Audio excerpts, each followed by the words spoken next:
सभी किसान भाइयों व विद्यार्थियों को नमस्कार। और आपको जानकर खुशी होगी कि दुनिया की सबसे बड़ी उर्वरक की सहकारी समिति यानी मैं बात करने जा रहा हूं इफ्को की, Indian farmer fertiliser cooperative limited ने नैनो यूरिया के बाद अब नैनो डीएपी है वो भी लॉन्च कर दिया है। जैसा कि आप लोगों को पता है और मैंने पहले भी आप लोगों को जानकारी दी थी कि सन 2021 के अंदर इफ्को ने दुनिया का सबसे पहला तरल नैनो फर्टिलाइजर है वो लॉन्च किया था। दुनिया का सबसे पहला तरल नैनो यूरिया है वो लॉन्च किया था, जो आज इफ्को के नाम पर ही पेटेंट है।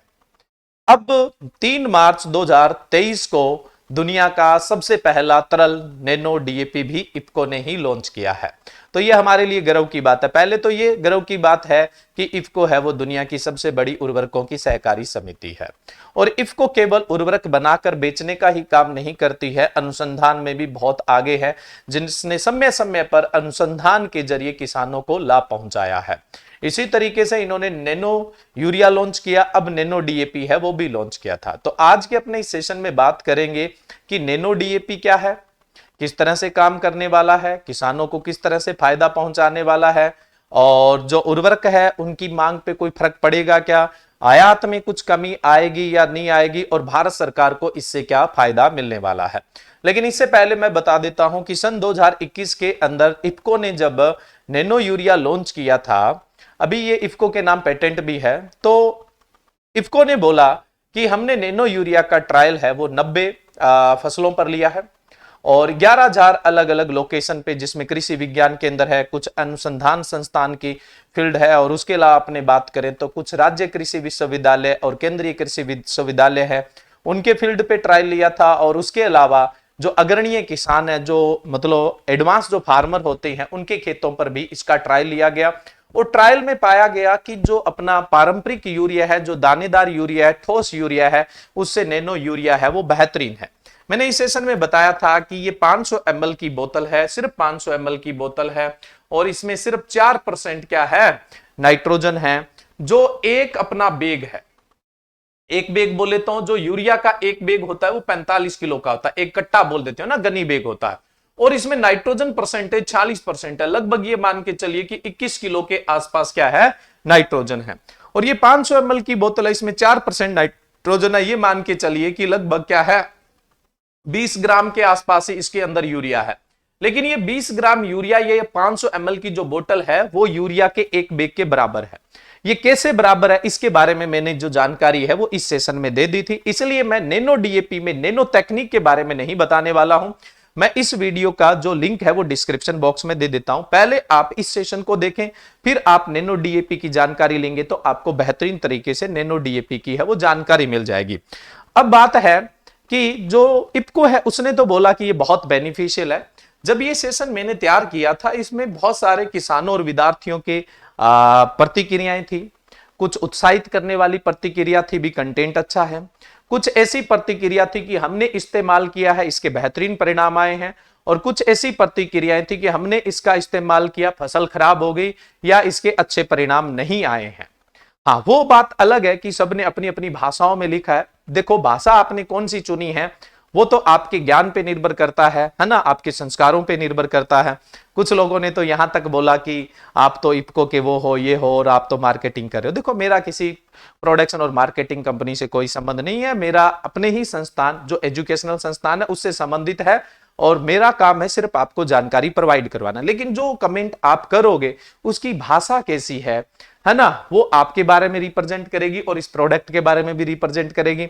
और ये प्रोडक्ट के बारे में रिप्रेजेंट करेगी तो दूसरे किसान उस प्रतिक्रिया को पढ़ेंगे तो वो लाभान्वित होंगे, उनको उसके बारे में जानकारी मिलेगी। तो आप प्रोडक्ट के बारे में खुल के मतलब बात करिए, तो उससे दूसरे किसानों को क्या है, बेहतरीन जानकारी होगी, वो इसको अपनाए न अपनाए या इसमें कुछ सुधार करके अपनाए, जैसा भी है, ठीक है। क्योंकि किसान ही सबसे बड़ा वैज्ञानिक है, जो काम करता है वही सबसे बड़ा वैज्ञानिक है। अगर आप किसान हैं तो आप इसकी बहुत बेहतरीन तरीके से क्या है, प्रतिक्रिया दे सकते हैं। उत्पाद के लिए प्रतिक्रिया दीजिए, मेरा काम सिर्फ है आपको जानकारी प्रोवाइड करना, तो मेरे लिए प्रतिक्रिया देने की आवश्यकता नहीं है। ये वीडियो अच्छा भी चला, 1.3 मिलियन है, तो बहुत सारी इसमें प्रतिक्रियाएं हैं। तो अभी हम नैनो डीएपी की जो बात करने वाले हैं, इस तरह से आपकी प्रतिक्रियाएं उसके लिए भी होगी तो किसानों को फायदा मिलेगा। लेकिन यहां पे मैं बता दूं कि इफको कहता है ये बहुत बढ़िया है, लेकिन इस वीडियो पे जितनी प्रतिक्रियाएं आई है उसमें से 30% के आसपास पॉजिटिव है, या इससे भी कम है, इससे ज्यादा नहीं है, कि हमने नैनो यूरिया इस्तेमाल किया और ये बेहतरीन था। ज्यादातर किसान यही बोल रहे हैं कि ये बेहतरीन नहीं है, महंगा ही पड़ रहा है, स्प्रे करने में ज्यादा खर्चा लग जाता है। कई तरह की जो प्रतिक्रियाएं हैं वो इसको लेकर आई है। मैं कह रहा हूं कि 70% नेगेटिव आई है और 30% है वो क्या है, अच्छी प्रतिक्रियाएं आई है। तो अब ये इफको की कमी है या हमारे आवेदन करने में यानी खेत में देने में कोई दिक्कत है, मतलब हम तरीके से नहीं दे रहे हैं, तो इफको को इस पर भी काम करना चाहिए और इसके बारे में भी किसानों को जानकारी है वो प्रोवाइड करवानी चाहिए, ताकि अगर ये उत्पाद बेहतरीन है तो इसका फायदा किसानों को पूर्णतः मिले, है ना। भी मार्केट में लॉन्च कर दिया, यहां तक काम नहीं बनता। जो किसान इससे असंतुष्ट है उनको इसके बारे में जानकारी दें ताकि उनकी संतुष्टि बने, तो ही वो क्या है, नैनो डीएपी पे विश्वास कर पाएंगे, नहीं तो नैनो डीएपी पे विश्वास नहीं कर पाएंगे। अब चलो अपने पहले नैनो डीएपी पे बात कर लेते हैं। देखो इफको के जो एमडी है यूएस अवस्थी, अब जो विद्यार्थी गण है वो तो जानते हैं कि जो इफको है उसके हाल फिलहाल के जो एमडी है वो कौन है, यूएस अवस्थी है। यूएस अवस्थी ने एक ट्वीट किया था, उस ट्वीट के अंदर लिखा, मतलब इन्होंने जानकारी दी थी, मोटी मोटी बात है कि जो नैनो डीएपी है, तरल नैनो डीएपी को कृषि मंत्रालय बोले तो ministry of agriculture and farmer welfare, यानी जो कृषि व किसान कल्याण मंत्रालय है उसने इसको अनुमति दे दी है। फर्टिलाइजर कंट्रोल ऑर्डर, जिसको आप उर्वरक नियंत्रण आदेश भी बोलते हैं, इसकी तरफ से भी क्या है, इसको अनुमति है वो मिल चुकी है और इफको ने इसका जो उत्पादन है वो भी प्रारंभ कर दिया है। फर्टिलाइजर कंट्रोल ऑर्डर, जिसको आप उर्वरक नियंत्रण आदेश बोलते हैं, ये कब आया था, 1957 में आया था और किसके अंडर में आया था, एसेंशियल कमोडिटी जो एक्ट है, एसेंशियल कमोडिटी एक्ट 1955 है, उसके तहत ये आया था। तो भारत के अंदर उर्वरकों का उत्पादन, उर्वरकों का वितरण और उर्वरकों का जो मूल्य है उसको नियंत्रित कौन करता है, उसको नियंत्रित करता है उर्वरक नियंत्रण आदेश, जिसको आप फर्टिलाइजर कंट्रोल ऑर्डर बोलते हैं। फर्टिलाइजर कंट्रोल ऑर्डर 1957 का क्या काम है कि उर्वरकों का कितना निर्माण होगा, कितना आयात किया जाए, किस तरह से उसको डिस्ट्रीब्यूट किया जाए, उसका मूल्य कितना होना चाहिए, इन सब बातों पर जो नियंत्रण करने का काम करता है वो है द फर्टिलाइजर कंट्रोल ऑर्डर 1957। ये किसके अंडर में काम करता है, ministry of agriculture and farmer welfare, यानी कृषि व किसान कल्याण मंत्रालय के अंतर्गत है वो काम करता है। वैसे तो हाँ, जो पिछला मैंने नैनो यूरिया पे जो सेशन दिया था उसमें किसानों का ये भी कैलकुलेशन था कि यार ये ज्यादा काम करेगा कैसा। एक तो आप लोगों को बताया था कि नैनो पार्टिकल बहुत छोटा होता है, जैसे हमने बात की थी कि नैनो यूरिया का जो पार्टिकल है वो बहुत छोटा होता है, कण बहुत ही छोटा होता है। नैनो का मतलब ही छोटा होता है ना, जैसे नैनो कार आई तो छोटी कार थी, वैसे ही छोटा जो होता है ना बहुत छोटा होता है। अब जो एक यूरिया का कण है, अपने जो बैग वाला यूरिया आता है ना, कट्टे वाला यूरिया, ठोस वाला, उसके एक कण में लगभग नैनो यूरिया के 15,000 से ऊपर कण आ जाते हैं। कितने कण आ जाते हैं, 15,000 से ऊपर कण आ जाते हैं। अब सोचो कितने छोटे कण होंगे। मैं आपको देसी तरीके से बता रहा हूं, वैज्ञानिक ढंग से मैंने वहां पे आप लोगों को बता दिया था नैनो यूरिया वाले में, और मैं कहता हूं इससे पहले तो वो देखिए तब आपको समझ में आएगा। तो 15,000, एक तो आप यूरिया का कण लो और इधर से आप नैनो यूरिया का कण लो, तो तुलना करोगे तो ये समझ लो कि ये 15,000 गुना छोटा हो गया ना। भी एक यूरिया के कण के बराबर नैनो यूरिया के कण कितने आते हैं, 15,000 से ऊपर आते हैं। तो उसी तरीके से डीएपी में भी बात होने वाली है। तो किसान बोल रहे थे कि कैसे काम करता है। देखो, जितना साइज छोटा होता है उसका पृष्ठीय क्षेत्र उतना ही ज्यादा बढ़ता जाता है और वो उतना ही प्रभावी होता है। पहली चीज तो ये कैसे प्रभावी होता है वो पिछले सेशन में आप लोगों को बताया था, वो देखिए। अब देखो, दूसरी चीज ये है कि आप कोई भी जो ठोस उर्वरक खेत में देते हैं तो जितना देते हैं उसका 30 से 40% ही पौधों के काम आ पाता है। 30 से 40% ही पौधों के काम आ पाएगा, बाकी पौधों के काम ही नहीं आ पाएगा। और अगर आप नैनो यूरिया दे रहे थे तो वो कितना काम आ रहा था, 80% से ज्यादा है वो काम आ रहा था। इसको बोलते हैं उर्वरक दक्षता। जो ठोस उर्वरक है उनकी उर्वरक दक्षता कितनी है, 30 से 40% है, और जो तरल नैनो अब आ रहे हैं उनकी जो दक्षता है वो कितनी है, 80% है। फिर दूसरी चीज, अगर मोटे कण हैं तो फिर क्या है, कोशिकाओं के अंदर पार होने मुश्किल हो जाते हैं। ये बहुत छोटे कण है, ये आसानी से पार हो जाते हैं, एक कोशिका से दूसरी कोशिका में चले जाते हैं, मिट्टी से पौधे के अंदर बहुत जल्दी से प्रवेश कर जाते हैं, तो ये फायदा मिलता है। तीसरा, हमने कहा था कि जो नैनो यूरिया है उसकी तो स्प्रे करनी है। अगर आप उसे पानी में डाल के स्प्रे कर रहे हैं तो पौधे उसको क्या कर लेते हैं, अवशोषित कर लेते हैं। कहां से, देखो जो पत्तियां होती है ना उस पे रंध्र होते हैं, बहुत छोटे छोटे रंध्र होते हैं जो हमें नहीं दिखते हैं, जिनको स्टोमेटा या पर्णरंध्र बोलते हैं। जो भी पौधे में प्राकृतिक द्वार होते हैं उसके थ्रू क्या होता है कि पौधा होता है इन कणों को अंदर ग्रहण कर लेता है, और पूरे पौधे में ये छोटे होने के कारण बहुत तेजी से फैल जाते हैं, छोटे होने के कारण बहुत तेजी से फैल जाते हैं।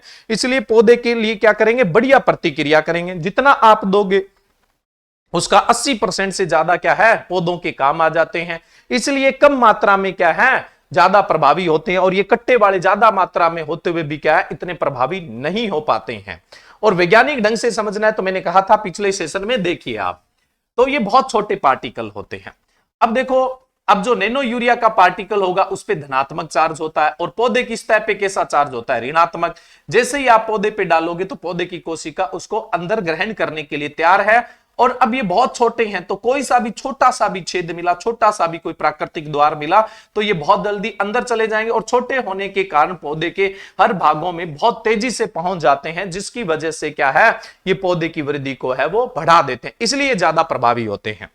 अब अपने बात करें कि नैनो डीएपी है उसका पार्टिकल साइज कितना है। इसका पार्टिकल साइज भी कितने नैनोमीटर से छोटा होगा, 100 नैनोमीटर से छोटा होगा।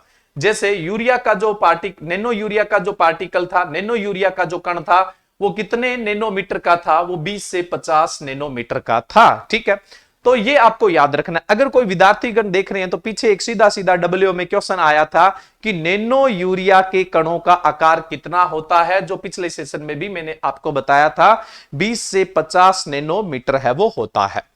अब ये जो नैनो डीएपी की बोतल आई तो तरल नैनो डीएपी की जो बोतल है वो है 500 ml की, और इसमें जो नाइट्रोजन है वो कितना होता है 8% होता है, और फास्फोरस होता है वो कितना होता है 16% होता है। ये तो नैनो डीएपी की बोतल की बात है।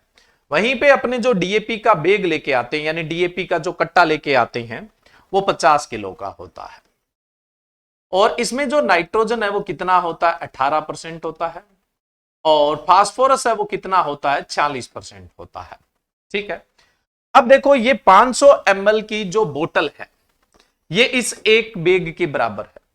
या तो आप एक बैग खेत में डाल दो या फिर इस बोतल का स्प्रे कर दो, तो ये बोतल इस बैग के बराबर का काम करेगी। तो इससे किसानों को क्या फायदा होगा, परिवहन की लागत क्या होगी, कम लगेगी। भंडारण में भी क्या है आसानी रहेगी, थोड़ी सी जगह घेरेगा, भंडारण में भी लागत नहीं लगेगी।